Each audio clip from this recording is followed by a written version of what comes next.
ஸ்ரீசக்கர வரதாச்சாரியம் சுத்தசத்வ குருத்தமம் ஸ்ரீநிதிம் ராகவம் வந்தே ஹியபார கருணாகரம். கவசம் கனெக்ட் நேயர்களுக்கு நமஸ்காரம். பெரியாழ்வார் திருமொழியின் 4ஆம் பத்து 2ஆம் திருமொழியை அனுபவிக்க நாம் மானசிகமாக புறப்பட்டு இப்போது அழகர் மலை திருமாலிருஞ்சோலை மலையை அடைகிறோம்.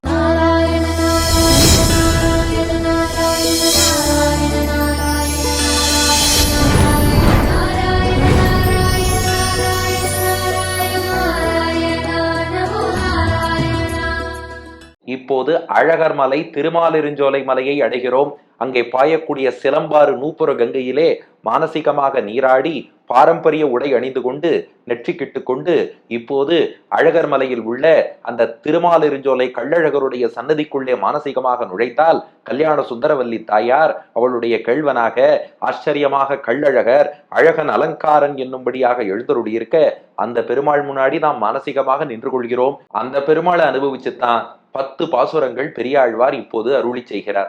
ஏன் திடீர்னு அழகர் மலைக்கு வந்தார்னா, வியாக்கியானத்தில் மணவாள மாமுனிகள் காட்டுகிறார். இதற்கு முந்தைய பதிகத்துல பெருமாளை சேவிச்சோன்னு ஒரு குழு பாடினா இல்லையா, அவ வெளிக்கண்களால பெருமாளை சேவிக்கல, ஞான கண்ணால் சேவித்தார்கள். நேரே பார்ப்பது போன்ற அனுபவம் கிடைத்தது, ஆனா நேரே காணவில்லை. இப்போ பெரியாழ்வார் தானே அந்த 2 குழுவாவும் இருந்தார். அவருக்கு இப்ப என்ன ஆசை வந்ததுன்னா, இந்த ஊன கண்ணாலும் பெருமாளை காண வேண்டும். அதாவது கண்ணை மூடிக்கிறோம், ஞானக்கண், அதுக்கு பெருமாள் தரிசனம் தரார். இந்த வெளிக்கண்ணுக்கும் அவன் தரிசனம் தர வேண்டுமே, அதற்கு என்ன வழின்னு சிந்தித்தார். உடனே தரிசிக்க என்ன வழின்னா, நேரா திருக்கோவில் அர்ச்சாவதாரங்களுக்கு போனோம்னா அங்கே திருக்கோவில்ல விக்கிரக வடிவில் நாம் கண்ணால் காணும்படி பகவான் எழுந்தருளி இருக்கார். கோவில்ல இருக்கக்கூடிய விக்கிரகம்ங்கிறது இறைவனை நினைவூட்டக்கூடிய ஒரு சின்னமோ குறியீடோ சிலையோ கிடையாது, சாட்சாத் இறைவன் எடுத்துக்கொண்ட வடிவம். அப்ப அங்க போனா பெருமாளை கண்ணால சேவிச்சுடலாம் இல்லையா. பெரியாழ்வாரோ ஸ்ரீவில்லிபுத்தூர் பக்கத்திலேயே பார்த்தா அழகர் மலையில அழகர் அங்கேருந்து பெரியாழ்வாரை வாரும்னு அழைப்பது போல் எழுந்தருளி இருக்கார். நேரா அழகர் மலைக்கு வந்துட்டார் பெரியாழ்வார். அழகருடைய குணங்களை அனுபவிக்கிறார். அந்த அழகரையே ராமனாக கண்ணனாக ஏன் மற்ற எல்லா அவதாரங்களையும் அழகருக்குள்ளேயே கண்டு, இது நம்ம சம்பிரதாயத்துல நுட்பமான விஷயம். விபவாவதார குணங்களை அர்ச்சாவதாரத்தில் காணலாம். அவர் ராமன், கண்ணன், நரசிம்மன், வராகன், வாமனன், இந்த அவதாரத்துல எல்லாம் பெருமாள் என்னென்ன பண்ணி காமிச்சாரோ அதெல்லாம் திருக்கோவில்ல அர்ச்சாவதாரத்துல குணங்களாக அனுபவிக்க முடியும் என்பது பெரியோர்களின் வாக்கு. அந்த வகையில எல்லா அவதாரமாகவும் அழகரையே காண்கிறார். அதுல முதல் பாசுரம் அழகரையே ராமனாக கண்டு முதல் பாசுரத்தை அருளுகிறார். அப்ப அழகர் முன்னாடி மானசீகமாக நின்று கொள்வோம். பெரியாழ்வார் திருமொழி 4ஆம் பத்து 2ஆம் திருமொழி முதல் பாசுரம். அலம்பா வெருட்டா கொன்று திரியும் அறக்கரை குலம்பாழ் படுத்து குலவிளக்காய் நின்ற கோன்மலை சிலம்பார்க்க வந்து தெய்வ மகளிர் ஆடும் சீர் சிலம்பாறு பாயும் தென் திருமாலிருஞ்சோலையே. அலம்பா வெருட்டா கொன்று திரியும் அறக்கரை குலம்பாழ் படுத்து குலவிளக்காய் நின்ற கோன்மலை சிலம்பார்க்க வந்து தெய்வ மகளிர் ஆடும் சீர் சிலம்பாறு பாயும் தென் திருமாலிரும் சோலையே. இந்த அரக்கர்கள்லாம் இருக்காளே, ராவணன், அவனை சார்ந்த கும்பகர்ணன், இந்திரஜித்து, இன்னும் எத்தனையோ துட்டர்கள், இவாளெல்லாம் அழித்த ராமன் தான் இப்போது அழகர் மலையில் அழகராக எழுந்தருளி இருக்கிறார். எப்படிப்பட்ட அரக்கர்களை அழித்தான்? அலம்பா வெருட்டா கொன்று திரியும் அரக்கரை. இந்த அரக்கர்கள் இருக்காளே, மக்களெல்லாம் போட்டு துன்புறுத்தினா. அலம்பா, அலம்பானா மக்களை அலைய விட்டுன்னு அர்த்தம். வெருட்டா அப்படின்னா பயமுறுத்தின்னு அர்த்தம். கொன்றுனா கொலை செய்துன்னு அர்த்தம். திரியும் அரக்கரை, இதே செயல்களை செய்து கொண்டு திரிந்து சஞ்சாரம் பண்ணக்கூடிய அரக்கர்கள். இந்த அலம்பா வெருட்டாங்கிறது முன்பே நாம் பார்த்தபடி செய்யா என்னும் வாய்ப்பாட்டு உடன்பாட்டு இறந்த கால வினையச்சம். பெரிய இலக்கண குறிப்பு.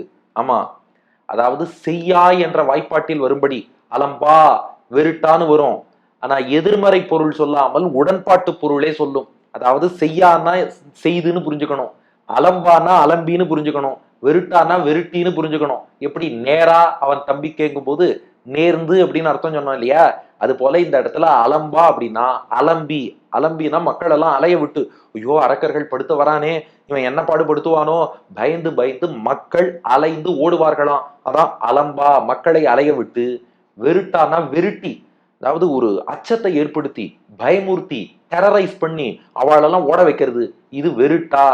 கொன்று, அதை மீறி யாராவது இருந்தான்னா அவளை கொலையும் பண்ணிடுறான். அலம்பா வெருட்டா கொன்று, அலைய விட்டு பயமுறுத்தி கொன்று திரியும் அரக்கரை, இப்படி திரிந்து கொண்டிருந்தவர்கள் அரக்கர்கள். அவளை எங்க ராமன் என்ன பண்ணான்னா, குலம் பாழ்படுத்து குலவிளக்காய் நின்ற கோன்மலை. குலம்னா அந்த மொத்த கூட்டம்னு அர்த்தம். குலம் பாழ்படுத்து, அந்த குலத்தையே பாழ்படுத்தினான். பாழ்படுத்தினான்னா நிர்மூலமாக்கினான், அழித்தொழித்தான் அர்த்தம். அந்த அரக்கர் கூட்டத்தையே, என்ன யாரையோ ஒத்தனை விட்டு வச்சோம்னா அடுத்து அவன் வாரிசு அவன் வாரிசுன்னு வந்துடும். இது யாரையும் விடக்கூடாது. நல்லவனாகிய விபீஷணன் ஒத்தனை மட்டும் விட்டு வைப்போம். விபீஷணன் அவனை சார்ந்தவன் நல்லவாளா இருக்கா. விபீஷணன் மகள் திருஜடை நல்லவள், அவளெல்லாம் விட்டுட்டான். மற்றபடி குலம் பாழ்படுத்து, அந்த குலத்தை சேர்ந்த அத்தனை பேரையும், அந்த கூட்டத்தை எல்லாம், ராவணன்லேருந்து ஆரம்பிச்சு கும்பகர்ணன், இந்திரஜித்து, கும்பன், நிகும்பன், யாரெல்லாம் இருக்கானோ அவ அத்தனை பேரையும் குலம் பாழ்படுத்து, குலத்தோடு அழித்தொழித்து, குல விளக்காய் நின்ற. குலம்னா ராமன் எங்க அவதரிச்சான்? சூரிய குலம், இக்ஷ்வாகு வம்சம். இதத்தான் குலசேகர பெருமாளும் வெங்கதிரோன் குலத்துக்கோர் விளக்காய் தோன்றினார். இங்க மணவாள மாமுனிகள் வியாக்கியானம் பண்றார், எங்க ஆழ்வார்கள்லாம் பேசிற்றே பேசும் ஏக்க கண்டர்கள். முன்னாடி உள்ள ஆழ்வார் சொன்னதான் அடுத்த ஆழ்வார் பாடுவார். அவர் வெங்கதிரோன் குலத்துக்கோர் விளக்காய்னாரா, இங்க பாட்டு பாருங்க, குல விளக்காய் நின்ற.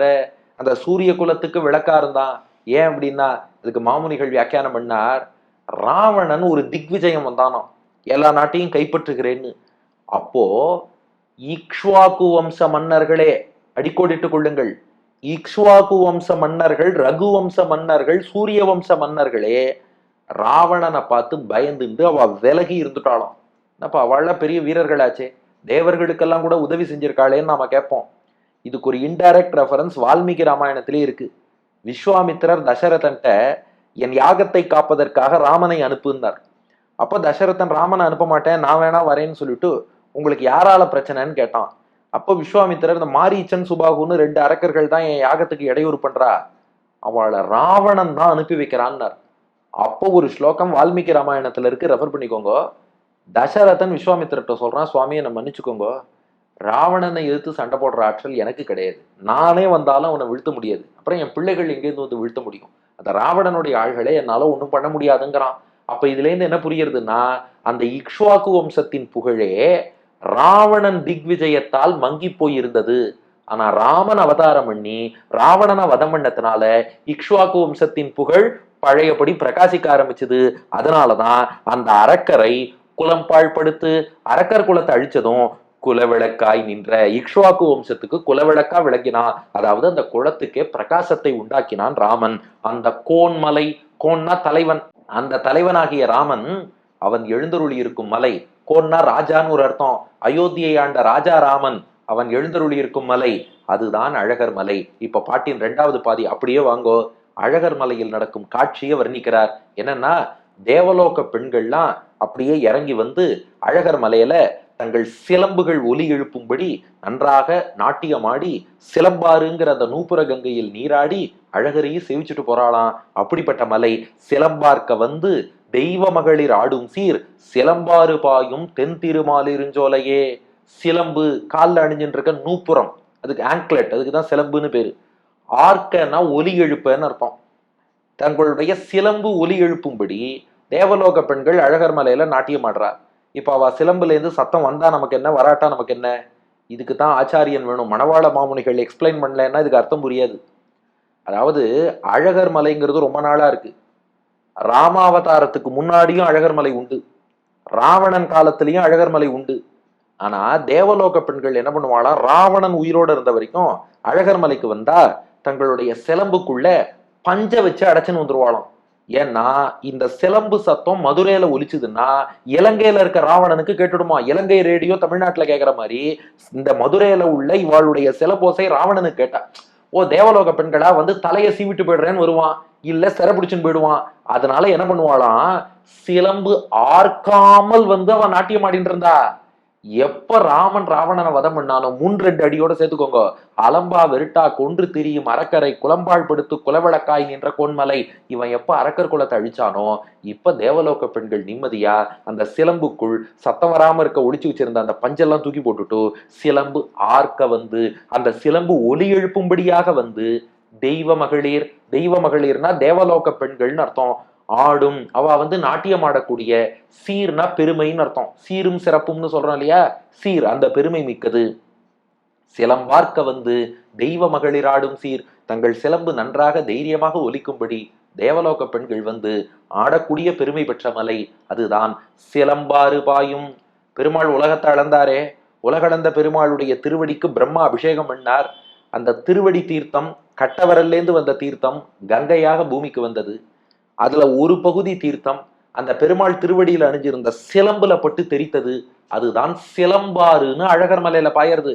அதுக்கு சான்ஸ்கிரிட்ல நூப்புர கங்கைன்னு பேரு. நூப்புரம்னா சிலம்பு, நூப்புர கங்கை, நூப்புரத்திலேருந்து வந்த கங்கை ஆறு, அதான் சிலம்பாறுன்னு தமிழ்ல சொல்றோம். அந்த சிலம்பாறு பாயும் அந்த ஆறு பாயக்கூடிய மலையான தென் திருமாலிருஞ்சோலையே. தென்னுன்னா தெற்கேன்னு ஒரு அர்த்தம், அழகுன்னு ஒரு அர்த்தம், அழகான மலை, அதான் தென் திருமாலிருஞ்சோலையே. இந்த திருமாலிருஞ்சோலைன்னா என்ன அர்த்தம்? அதுக்கு மாமுனிகள் வியாக்கியானம் பண்ணியிருக்கார். மால்னாலும் பெருசுன்னு அர்த்தம், இரும்னாலும் விசாலம் பெருசுன்னு தான் அர்த்தம். மால் இரும் பெருசு, பெருசுன்னா ரொம்ப பெரிய மலையா இருக்கான், அதனால மால் இரும் சோலையே, பெரிய பெரிய சோலையாக இருக்கு. அந்த சோலையே ஒரு மலை, மலையே ஒரு சோலை, அதான் திருமாலிருஞ்சோலை மலைம்போம். இந்த பாட்டுல திருமாலிருஞ்சோலை பெரிய சோலைன்னு பாடிட்டார், திருமாலிருஞ்சோலை மலை என்றும் ஆழ்வார்கள் பாடியிருக்கிறார்கள்.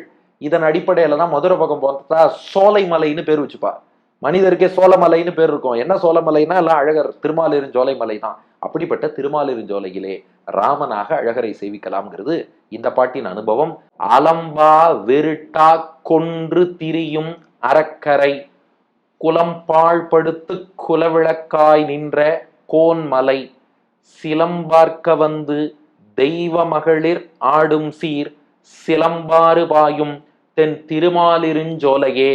அலம்பா வெருட்டா கொன்று திரியும் அறக்கரை குலம்பாள் படுத்து குலவிளக்காய் நின்ற கோன்மலை சிலம்பார்க்க வந்து தெய்வ மகளிர் ஆடும் சீர் சிலம்பாறு பாயும் தென் திருமாலிரும் சோலையே. எல்லா மக்களையும் அலைய விட்டு பயப்படுத்தி பயமுறுத்தி கொன்று திரியக்கூடிய அரக்கர்களை கூட்டத்தோடு அழித்து இக்ஷ்வாக்கு வம்சத்துக்கே குலவிளக்கா நின்றானே ராமன், அவன் விளங்கக்கூடிய திருக்கோவில் எங்க இருக்குன்னா சிலம்பு ஒலிக்கும்படி தேவலோக பெண்கள் வந்து நாட்டியமாடக்கூடிய பெருமை மிக்க சிலம்பாறு பாயக்கூடிய அழகான திருமாலிருஞ்சோலை மலை. அடியன் வழங்கும் ஆங்கில வடிவம். The demons frightened and destroyed people and made them run helter and skelter. Lord Rama destroyed all of them totally and emerged as a lamp for his entire clan. That Lord dwells in the hill called the beautiful Tirumalirunjolai, where the river Nupura Ganga flows. In that Tirumalirunjolai, all women from Devaloka come down and dance with their tingling anklets என்பது இதற்கான ஆங்கில வடிவம். இனி இதற்கடுத்த பாசுரத்திலும் அழகரின் பெருமை தொடரும். பெரியாழ்வார் திருவடிகளே சரணம்.